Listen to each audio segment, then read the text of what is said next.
delivered right now. Even those who are standing, just hold the marital. Kama unahitaji ndoa kweli, usione aibu, shika kidole cha pete. Hold the ring finger if you want marriage. Dakika chache utajua kama umewekwa. Just hold the ring finger. In a few minutes you will know if you are dedicated or not.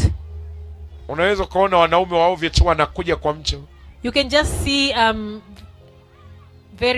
men just coming to a person. Au wazuri wanakuja wanaondoka kumbe amewekwa off. Or good men are coming and leaving without knowing you are dedicated. Shika kidole cha pete, umeshika. Just hold the ring finger.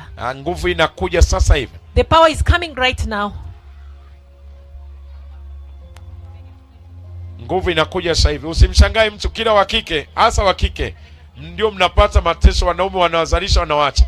Adama una watoto ila unatamani ndoa nzuri. Shika kidole cha pete. Especially kama hujui muulize jirani yako kidole cha pete kiko wapi. If you do not understand the ring finger, just ask your neighbor. Bring her at the front, put the mic.